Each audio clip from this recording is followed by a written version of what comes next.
शायद आज मेरी बात पर आप विश्वास नहीं रखोगे, क्योंकि आप कल्पना ही नहीं कर सकते। मैं मुंबई में मंत्री था 1995 में। तब मुंबई और पूना के बीच में मैंने एक एक्सप्रेस हाईवे बनाया। तब मुंबई से पूना जाने के लिए 9 घंटे लगते थे।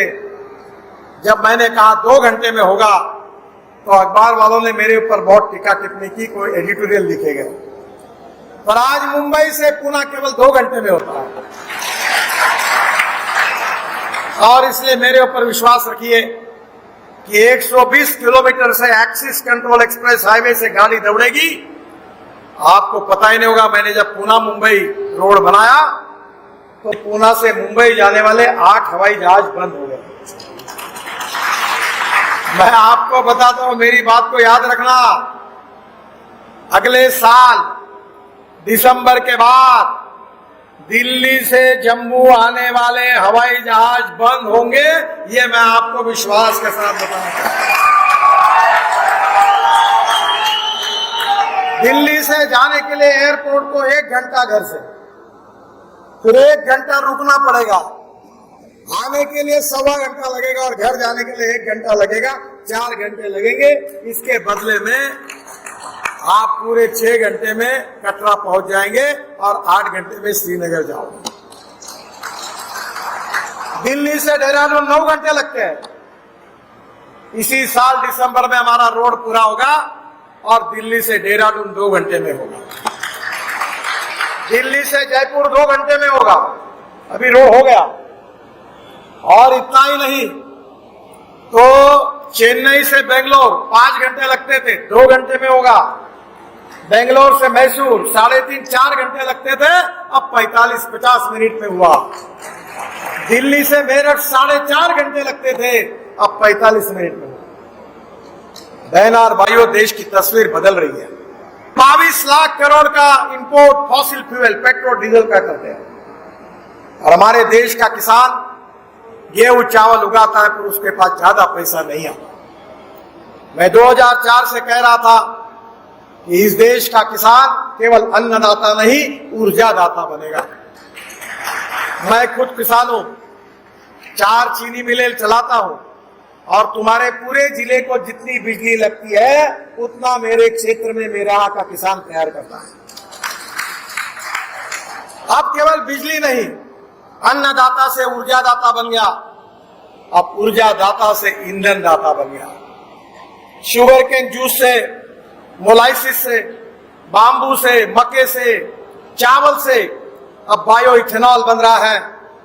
और जिसका विश्वास नहीं, दिल्ली आइए मेरे घर पर, टोयोटा की इनोवा गाड़ी है, वर्ल्ड की पहली यूरो 6 के इमिशन नॉर्म्स को पूरी करती है, जो किसानों ने तैयार किए हुए 100% बायो इथेनॉल पे चलती है। और अगर पेट्रोल की एवरेज में तुलना करेंगे तो 60% वो बिजली तैयार करती है और 40% इथेनॉल पर चलती है।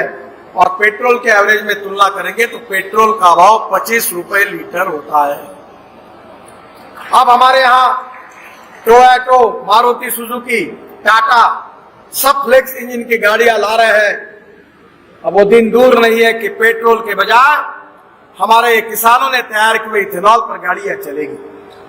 इतना ही नहीं, तो मैंने देखा आज आपके यहाँ इलेक्ट्रिक ऑटो रिक्शा चल रही है, इलेक्ट्रिक कार आ रही है, अब इलेक्ट्रिक ट्रक आ रही है, इलेक्ट्रिक बसेस आ रही है।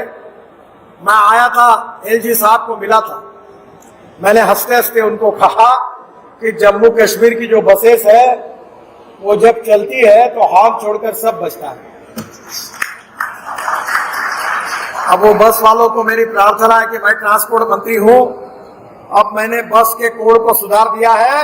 अब घटिया क्वालिटी की बसेस नहीं चलेगी, तो देश की जनता एयर कंडीशन बस में घूमेगी। और एयर कंडीशन में घूमने के बाद किराया बढ़ेगा नहीं, 30% किराया डीजल बस की तुलना में कम होगा और प्रदूषण नहीं होगा। अब पानी से हाइड्रोजन तैयार कर रहे हैं। मेरे घर पर एक गाड़ी है टोयोटा की, उसका नाम है मिराई। मिराई जापानी वर्ड है, उसका अर्थ होता है भविष्य। और मैं आपको बताना चाहता हूं कि ये गाड़ी हाइड्रोजन पे चलती है। आप आ जाइए देखने के लिए। और इसलिए आने वाले समय में अच्छा इंफ्रास्ट्रक्चर बन रहा है। और इतना ही नहीं तो जो राइस क्रॉप परली पंजाब हरियाणा में जलाते हैं, जिसके कारण दिल्ली में प्रदूषण होता है, वो परली से पंजाब में, हरियाणा में, पश्चिमी उत्तर प्रदेश में और देश में 400 प्लांट प्रोसेस में 60 शुरू हो गए हैं। अब परली से बायो सीएनजी तैयार हो रहा है। पानीपत में जो प्लांट है वो परली से बिटुमिन तैयार हो रहा है। अब परली कोई जलाता नहीं तो परली को 2,500 रुपए टन भाव मिलता है। और अब परली से पानीपत में हवाई ईंधन तैयार होगा और जिसके ऊपर हवाई जहाज चलेंगे। किसान अन्नदाता नहीं, ऊर्जादाता बन गया। ऊर्जादाता नहीं, ईंधन दाता बन गया। ईंधन दाता नहीं, विटामिन दाता बन गया। विटामिन दाता नहीं, अब किसान आज हमारे देश में हमारी एनर्जी देने वाला एनर्जी दाता है। आपके यहां भी मक्का होता है, ऐसा मैंने सुना। मक्के से इथेनॉल बनाइए। आपको मालूम है कि आपके मक्के को पिछले साल 1200 रुपए क्विंटल भाव था।